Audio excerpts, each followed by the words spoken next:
Alright, ladies and gentlemen, totally enjoyed this show, guys.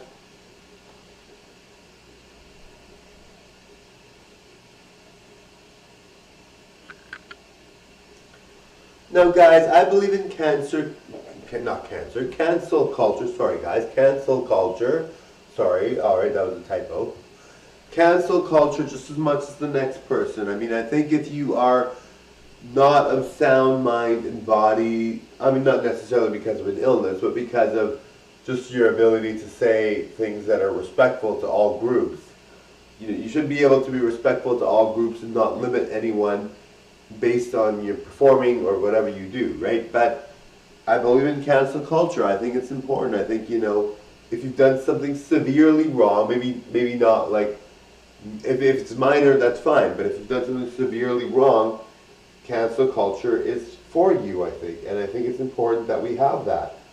But I think, there's some things that have to change with cancel culture because, I mean, Kevin Spacey was considered guilty for a charge. I guess he was molesting a 14-year-old, I think it was. And then it wasn't even true, right? And then he dealt with cancel culture, right? So in the court, they gave Kevin Spacey the opportunity to not be guilty because he wasn't.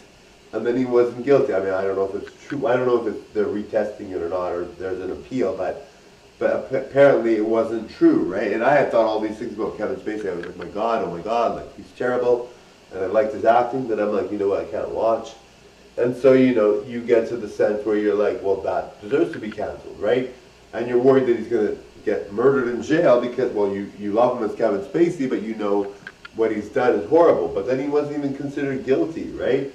So it's like, and Tiffany Haddish too, right? Like, Tiffany Haddish was not guilty of being a pedophile. So it's like, when does cancel culture step in, and when is it appropriate to be like, we have to make sure this is true before we cancel, right? You can't just cancel someone off unless you know for sure, right? And so Kevin Spacey dealt with that for years. He was canceled for years, and he hasn't been acting at all, I don't think. And obviously that's tarnishing your name, right? Like, who wants to be told they're a pedophile, right? So anyway, it's just really tough for people that are going through that, and what are you supposed to do? And you have to just fight the cause. But anyway, the canceling is the tough part, right? I mean, these people have a lot of money. They have a lot of money, so when they're not guilty, I mean, if they're found not guilty, then they have a lot of money anyway, even though they were canceled. But still, I mean, Kevin Spacey could have been doing movies during that time or acting, right? He didn't have to be sitting on the sideline waiting for a verdict that came in his favor, and then he wasn't supposed to be canceled, right? Anyway, totally enjoyed the show, guys. Bye, everyone. Bye, darlings.